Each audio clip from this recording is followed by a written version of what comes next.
morning.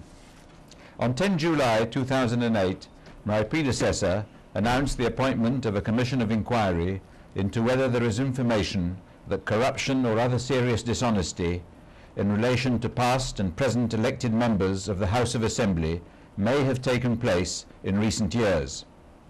On 28 February, the Commissioner, the Right Honourable Sir Robin Auld, sent to me his interim report. I am publishing that report today. Sir Robin Auld's interim report is wide-ranging. It contains 24 recommendations. The past 2 weeks have been taken up with intensive consultations with ministers and senior officials in London. The UK government has welcomed the interim report and looks forward to seeing the Commissioner's final report.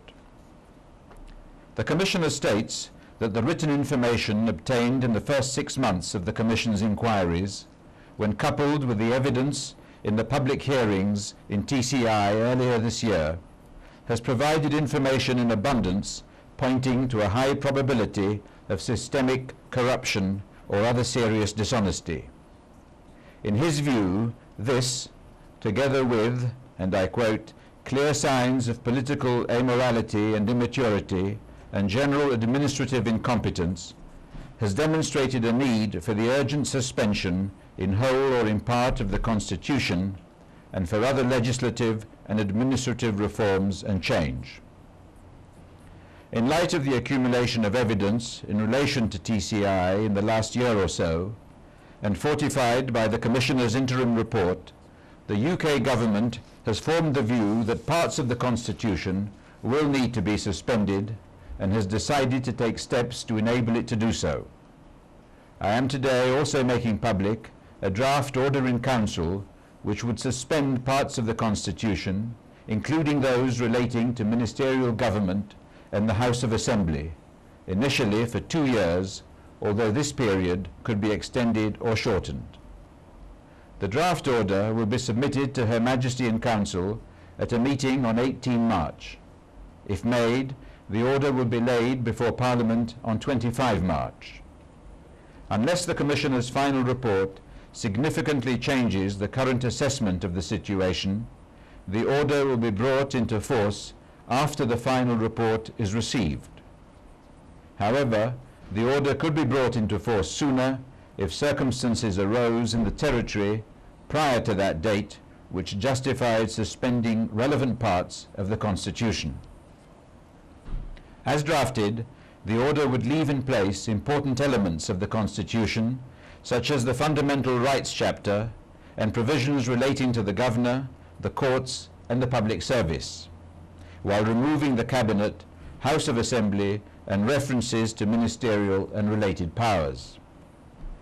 Powers and functions currently exercised by ministers would be exercised by the Governor acting in his discretion, including in relation to public finances, legislation and necessary regulatory reforms. The partial suspension of the Constitution would be accompanied by the establishment of an advisory council to assist me in the formulation of policy and the exercise of my functions. The majority of the nominated members of the council will be belongers. The draft also provides for the establishment of a consultative forum to make recommendations in relation to legislation and other policy issues, the membership of which would be drawn from persons representative of the TCI community. As Sir Robin Auld makes clear in the interim report, he is not ready to formulate provisional findings or recommendations for the institution of criminal investigation in relation to any individual or any interests he or she may have. Steps are, however, being taken to ensure that we are in a position to respond quickly once we receive the final report if the evidence justifies it. While I would not want to prejudge the findings in the final report, which I will decide whether to publish once I have had time to consider it, I can confirm that consideration is being given to the establishment of a special civil recovery team and the need to bolster the capacity of the police and to appoint a special prosecutor to undertake prosecutions which may be warranted in keeping with any evidence of criminality which may be disclosed by it.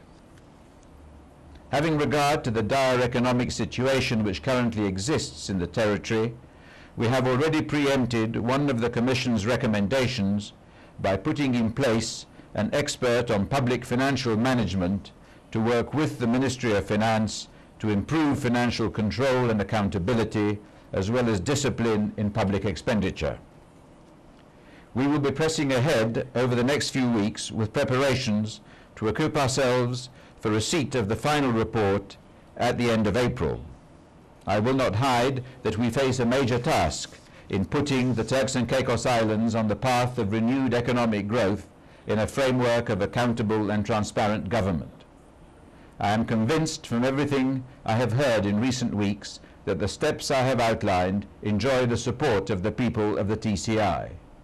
I hope that I can count on that continued support, understanding and participation of all Turks and Caicos Islanders as we move forward to ensure that the principles of good governance are restored in the territory.